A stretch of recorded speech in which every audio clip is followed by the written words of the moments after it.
Hi guys, it's Wendy here from Wendy Wise Beauty. Thanks for stopping by again. Today I am doing a French Avenue haul. I have 3 of the latest releases and I will just get into them because the bottles, the packaging, everything, it is so beautiful. The first one on my list, it is called Grecia. And the packaging of this one, it is very pretty, exactly what I expect to get from French Avenue. And this is to die for. It is inspired by Blanche Bete, and being that I do have Blanche Bete, I did get a 10 milliliter decant first, but this was so awesome, and the packaging, the bottle, I wanted to have it. So after I tried the perfume, I quickly ordered this because sometimes when the French Avenue perfumes, they do sell out, it takes quite some time for them to come back in stock. At the top, it is plastic, but this is so pretty. The bottle is glass and there are some faux, stones on here. There are so many dupes out already, inspirations of Blanche Bete. I have tried Lactea Divina, which I liked. This one was close to Blanche Bete, but guys, I must tell you, this is the closest one that I have gotten my hands upon. And what makes Grecia even more special, this is Blanche Bete to the T, but it is a more beautiful version of the perfume. When I say more beautiful version, what I mean is that Grecia, it is a bit softer. The tuberose, it is not as heady as it is in Blanche Bete. The lactonic notes, they are a bit toned down, and what I have noticed in Grecia, which is lovely, is that there is a bit of toastiness in the perfume. The coconut note in Lactea Divina, and also, in Blanche Bete, it was more of a little bit on the foodie side, but in here it comes out more crisp. And this one, I find it to be a bit softer, a bit more versatile. And I do know quite a few of you guys, you have shied away from Blanche Bete because the tuberose note, it can be a bit heady. In here, the tuberose, it's a bit more in the background. This is Blanche Bete, but better. I did want to get Lactea Divina. It is still on my list and I loved it when I reviewed it. It also had its own twist, but I opted for this one first, and I think as opposed to Blanche Bete, which I have here, I will wear Grecia a lot more often because it is an easier perfume to wear. Blanche Bete, I see this more as a spring-summer perfume, but Blanche Bete, it can be a bit much, on a hot summer day. Grecia, it is just as potent and it projects just as good as Blanche Bete, maybe a little bit more. When I spray Grecia, I can smell it the next day. The perfume it carries, it has longevity, absolutely no problems there. So for those of you guys who are not such big fans of Blanche Bete, but you do like the direction in which the perfume is going, I would say to give this one a try because it is a bit more versatile. The notes in here, they're pretty much the same, as the original. There's ambrette and milk in the opening, incense, tuberose, and jasmine in the heart. And the base, it's vanilla, musk, tonka bean, and cacao. This is a gorgeous perfume. For those of you who are looking for a one-to-one clone, it is closer to Blanche Bete than Lactea Divina, even despite this little twist that it has. You can say really that they perfected Blanche Bete. Guys, please do not forget to like and subscribe, give me a thumbs up, send me a few comments. It does help me with the algorithm. I am trying to get to 4K on this channel, you know, and I would appreciate your support greatly. I do see a lot of you guys coming back again and again. However, you are not subscribed. So don't be shy. Please go ahead and hit the subscribe button. I would greatly appreciate your support. The next one. The packaging, it is even more beautiful, you know, than Grecia. I will definitely be keeping this packaging because it is so impeccably designed. The outer packaging is beautiful and so is the inner packaging. It's white. I hope you will be able to see it when I edit this video.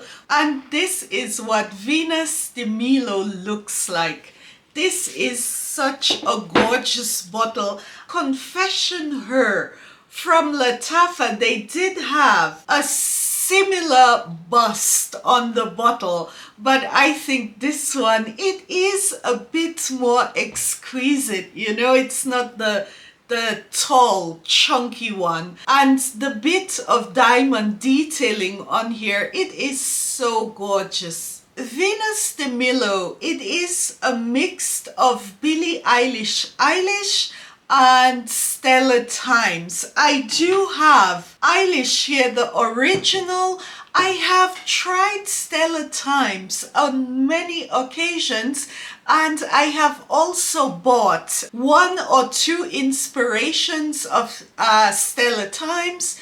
Lumiere Elle was the closest that I came to liking Stellar Times. What bothered me in Stellar Times, it was the soapy accord in there. For those of you who follow me, you do know that I don't like overtly soapy fragrances because I do get a bit of a headache from it. But when I saw that this was a mix of Eilish and Stellar Times, I thought I would give it a try, and if for anything else, the bottle was so beautiful. It is classified as an oriental vanilla. The top notes in Venus de Milo or Venus de Milo, it is caramel, pear, nectar, and sweet orange. The heart, it's lily of the valley, jasmine, and milk. And the base, it's benzoin, musk, ambroxan, and Madagascar vanilla. Venus de Milo, it is a fragrance with a very light consistency, and the feel I got from wearing this, the aura, you know, it projected.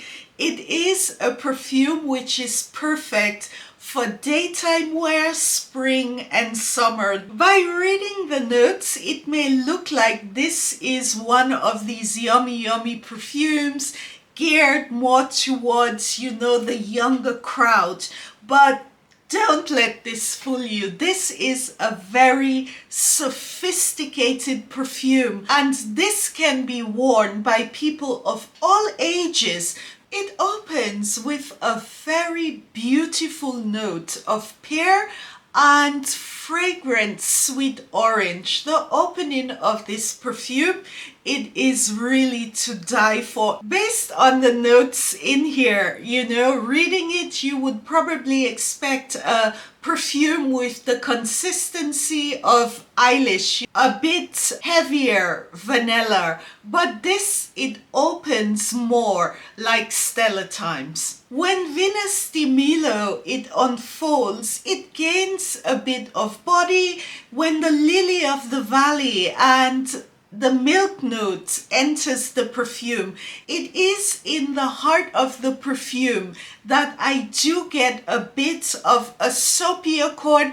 I wouldn't call it soapy, it is more clean. This keeps it from being too sweet to gourmand. It's beautifully done in here. I can get a slight clean, accord, or maybe some people might call it soapy, but I wouldn't say soapy. It is just a clean breeze which goes through the perfume. It keeps it fresh, it keeps it vibrant. The base does have this feel of luxurious Madagascan vanilla, but the musk, it is a bit more on show. It does not have the type of vanilla base that Eilish has. A beautiful fragrance. I find this to be totally full bottle worthy, and for people out there like me, and I have seen a lot of people not liking Stellar Times because of this overtly clean soapy note.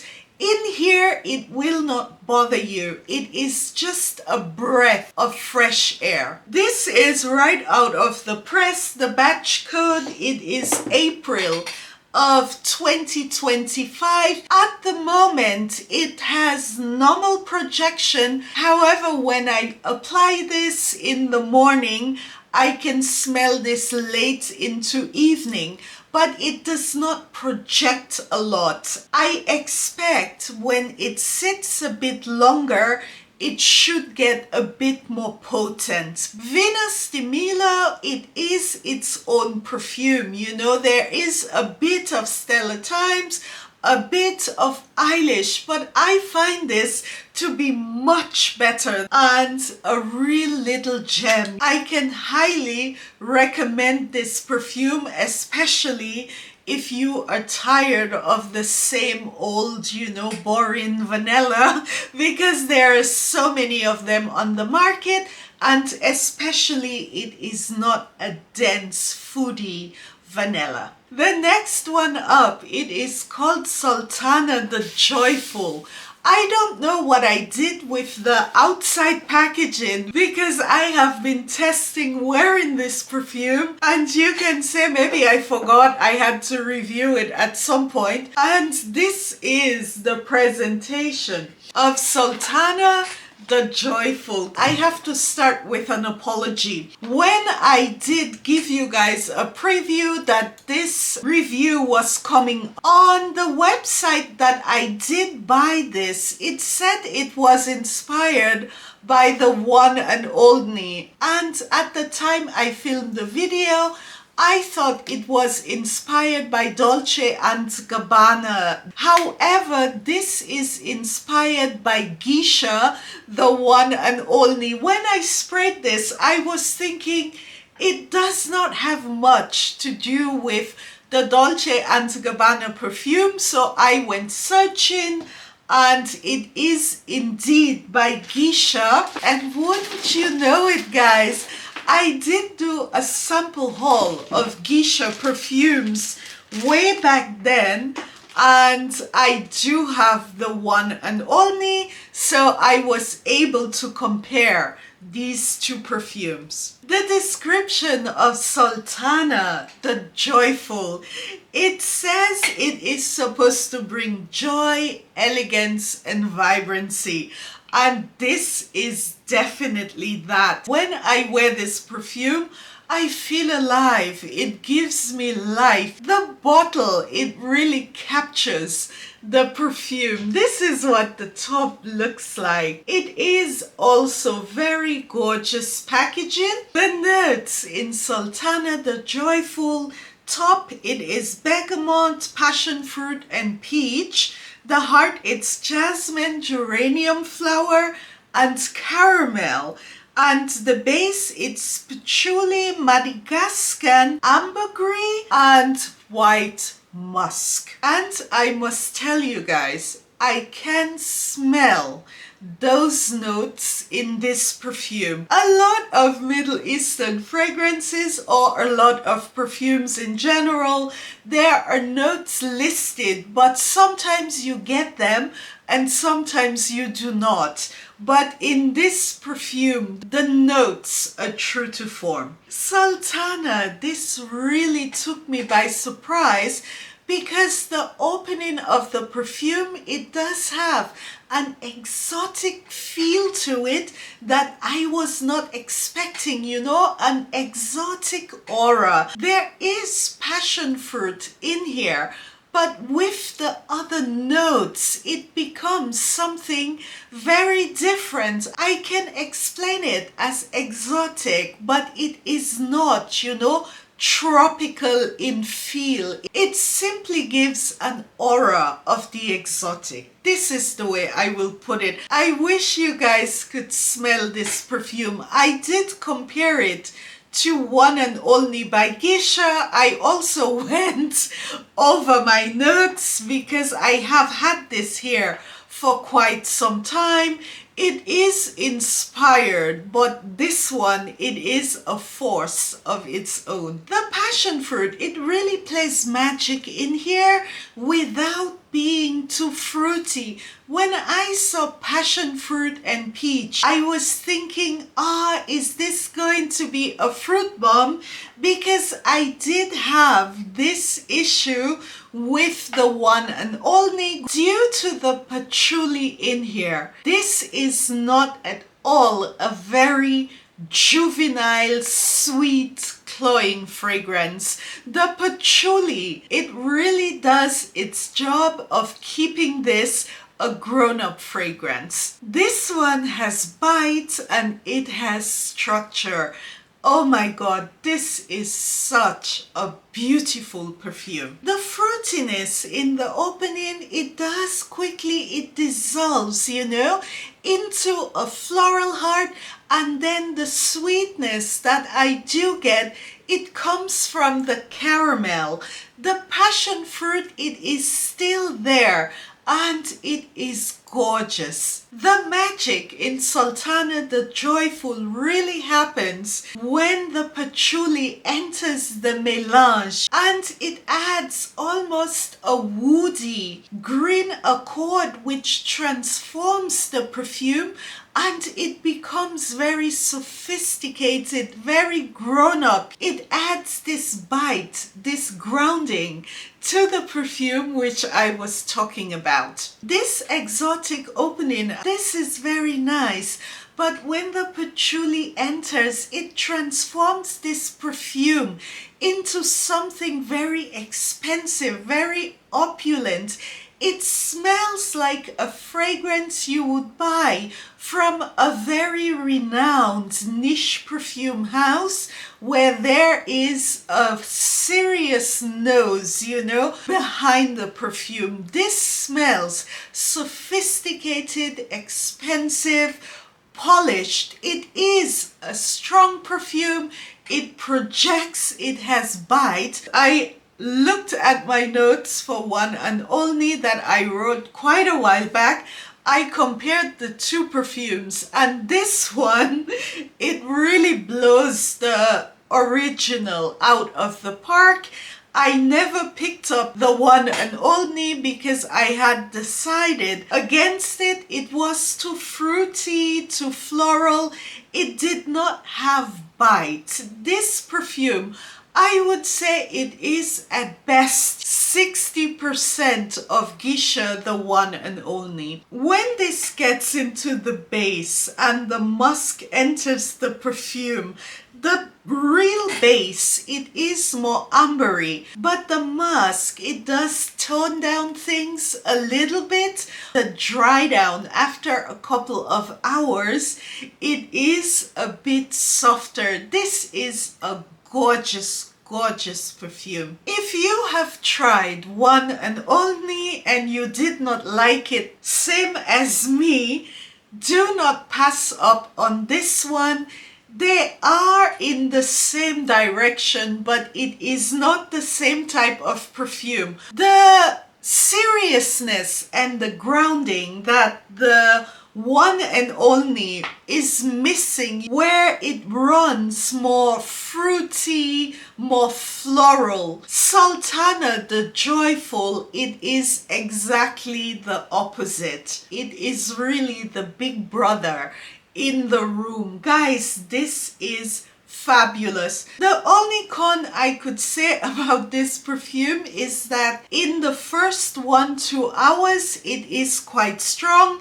It projects a lot, so it needs to be dosed with a light hand. Potent as hell, so I have learned to be careful with it. For me, this is a 10/10 perfume. I love florals. I can do Grand Diva perfumes as long as they don't give me a headache, and this one does not. Guys, this is beautiful. This is one of the best perfumes I have tried from French Avenue so far this year, and I have bought quite a lot. So this was a phenomenal haul.